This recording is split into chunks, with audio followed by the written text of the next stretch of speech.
to go somewhere real. I told myself it was bad timing, incompatibility. But the truth is simpler and uglier. I don't think I deserve to be loved by someone who doesn't know what I did, and I can't tell anyone what I did. So I stay alone. I have been alone for 7 years, and I have gotten very good at explaining it to myself. The anxiety is constant. There's a low-level hum of it in everything I do. I am a careful driver now, obsessively careful. I never use my phone in the car. I slow down at every intersection. I have driven past the place where it happened, not intentionally, but through the ordinary routes of a city. And each time, my hands tighten on the wheel and my throat closes, and I drive very slowly until I am past it. 4 years ago, I started having nightmares. In them, the man is not dead. He is standing somewhere just outside my line of vision. And when I turn to look at him, I wake up. That's all the dream does. It doesn't let me look at him. Maybe that's the real punishment. Not even in sleep can I face what I did. Here is the truth I can no longer deny. And I want to say it clearly, even if just to this page. Even if no one ever reads this in my real name. I am not a good man. I have done things that are good. I have been kind to people. I have helped my brothers financially. I have taken care of my mother. I have given charity and prayed and fasted and tried in countless small ways to be better. But underneath all of that is a single, irreversible fact. A man is dead, partly because of me, and I chose myself over him, and then I chose myself over the truth for 7 more years. In our religion, we are taught that Allah is merciful, that forgiveness is always possible. I have heard that my whole life, and I have always believed it, but I don't know how to accept mercy for something where the person I wronged most, the man on that motorbike, never got to hear an apology, never got to see justice. His family never knew what happened.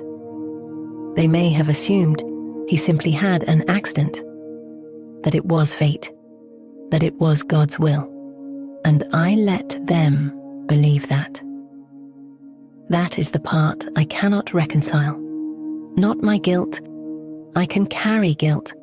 I have carried it for 7 years.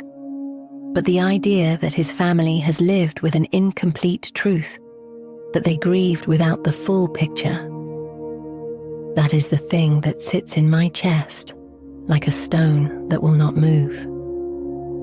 I don't know if coming forward now would help them or destroy them further. I don't know if the legal consequences would be severe after this many years. I have thought about it. I have sat with a phone in my hand more than once, thinking about what it would mean to call someone, to say something.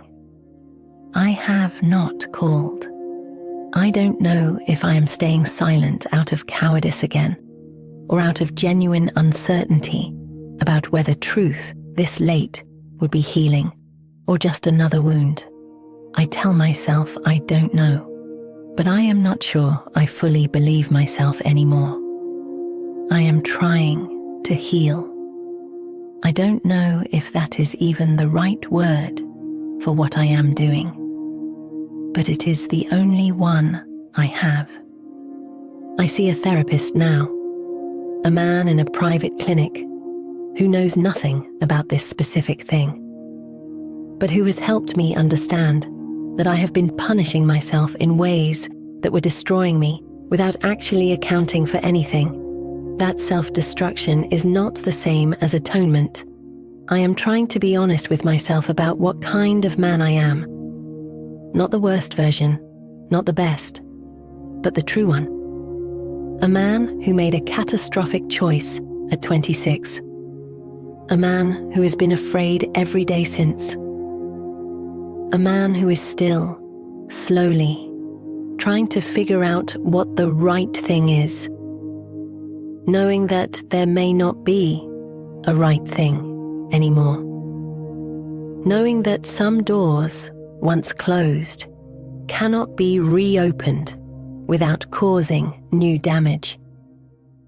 Some nights I think about his children. They would be grown now, or nearly. I wonder if they are okay.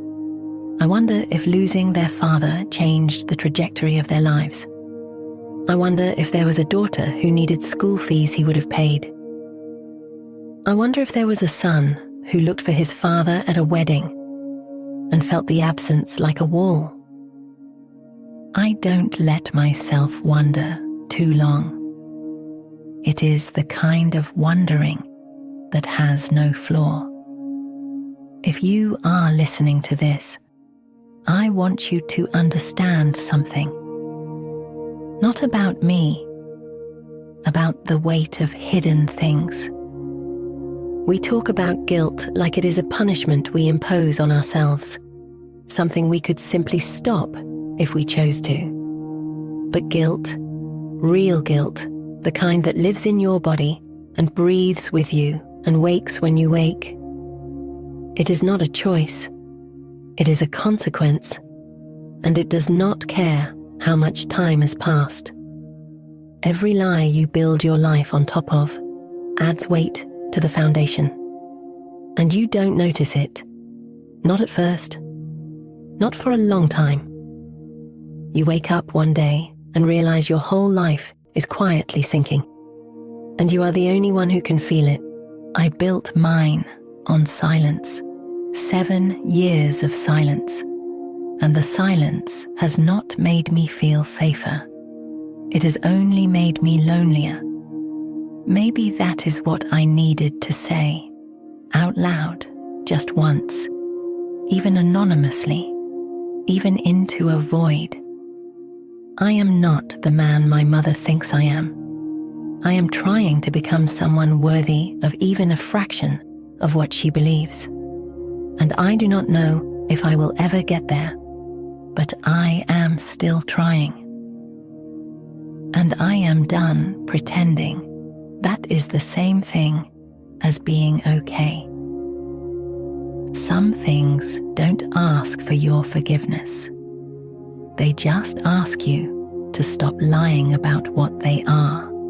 If you're carrying something silently, just remember you're not alone. This is the confession chamber where secrets speak and truth begins to breathe. If this story made you feel something, don't forget to subscribe, like, and share, so more voices don't stay hidden in silence. And if you have a story, you can share it anonymously. Just press submission link on below. Maybe it will be the next voice heard here, because sometimes healing begins with telling the truth. Thanks for listening. Until next time, bye.